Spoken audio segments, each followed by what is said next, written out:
if I lack faith in my rights, if I'm unclear as to what my rights are, right? And there's a huge ambiguity, right? Secular Numinist talked about sort of the burgeoning social class conflict and all that.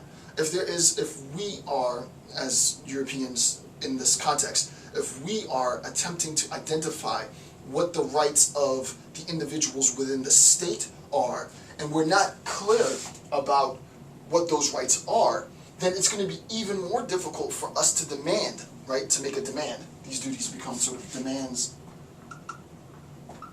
right? These demands of recognition, to be sort of technical, right? If we are unclear of what the rights are, then it's going to be even more difficult to make these demands of recognition, right? I don't know who I am. I'm not sure what my rights are. I lack faith in my own ability to determine what my rights are because I'm now pessimistic and glum and so on and so on. Then we can't expect the institutions to have a duty to respect the rights that we can't vocalize, right? We can only expect the institution to have regard for the rights that we are fighting for, right, in a sense. And this is where, well, this is very, very sort of superficial now. Hopefully I didn't go through that too quick. But as we'll see later in this assessment, in this segment of the series, this is where I think Paulo Freire picks up the ball from Nietzsche. I don't know that Freire read Nietzsche. I'm not sure. It wouldn't surprise me that he did, but I know he definitely read Marx.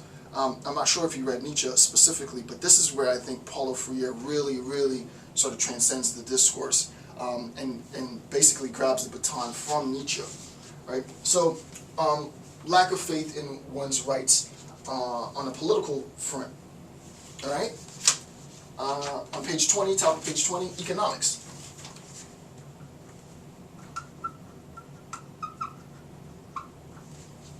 Economics. And Nietzsche says the abolition of slavery, the lack of a redeeming class. This is note 69, right? The abolition of slavery, the lack of a redeeming class. And I actually want to read this piece. On the top of page 45 in the Kaufman text, note 69, it's actually 69C. Right, so this is note 69C. Note 69C in the text, ditto in economics, right? This ditto refers to the nihilistic trait. So, ditto in economics, the abolition of slavery, the lack of a redeeming class, one that justifies advent of anarchism, education, in question mark, right? Now, there is arguably and understandably going to be some interpretive difficulties with this comment, right, in Nietzsche. The abolition of slavery as a nihilistic trait in Europe. So if you're saying that if Nietzsche is saying that the abolition of slavery is a nihilistic trait, then what he's saying is there is a sense in which this desire for, or it's at least interpreted, it's a possible interpretation. I'm trying to do justice to both sides. One side could say that insofar as Nietzsche says that European nihilism ended in this sort of desire for the abolition of slavery and the equality of all men and sort of this egalitarian ideal, then that conflates with the world of existence, right? Because the world of existence is a world in which you have the oppressor and those who are oppressed. The world of existence, as I said before, with respect to Plato's discourse with Socrates' discourse in Plato's Republic with Thrasymachus, where Thrasymachus tells him, listen, it's about might makes right. Whoever has power wins. All right. This is sort of part of what Nietzsche would describe the world of existence, but the world of modernity, right? This modern worldview is what leads to pessimism. And is it the case that Nietzsche is saying that this desire for the abolition of slavery is only going to facilitate further decadence, further pessimism, right? Is it a bad desire to have? I'm not going to say, right? I'm not going to say. I think that you can make your own assessment. I think you can see how it can be argued on both hands, right?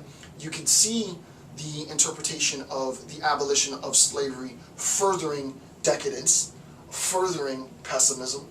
But what we'll see later, I don't have enough material just yet, in subsequent texts. I think it's note 80, well, I have it there, in note 75 and note 80. I don't want to jump ahead yet, but in note 75 and note 80, there can be an alternative interpretation of this abolition of slavery. It's important to recognize that when you read a text, this on a quick tangent, is primarily some of the mistakes that very young students make. They don't technically read the whole book. They open up to a random page, they look in the index, they find something about slavery, they go to that page, they cite something on slavery and take it completely out of context. It's not to say that Nietzsche couldn't mean that the abolition of slavery leads directly towards further decadence and pessimism. There might also be a positive sense in which he says the abolition of slavery, as we'll see in a second, is what he would say is a false flag, right? It's a false flag.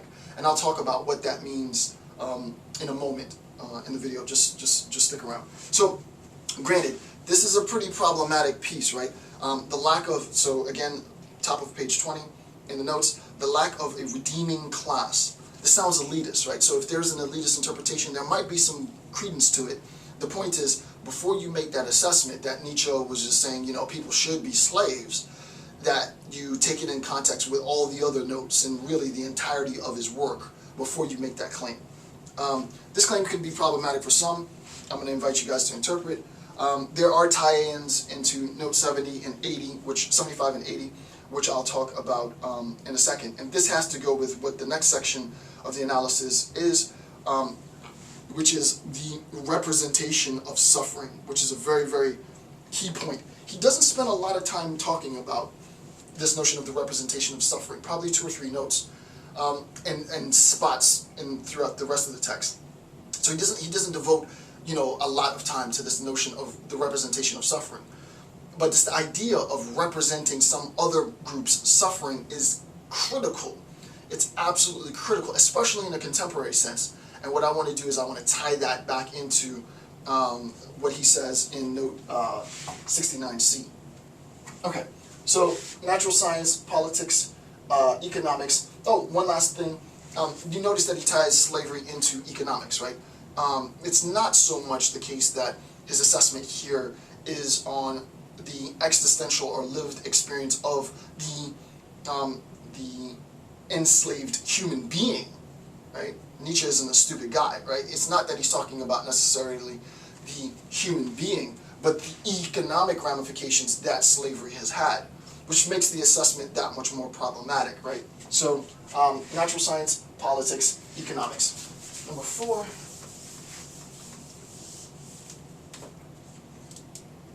Number 4 is history.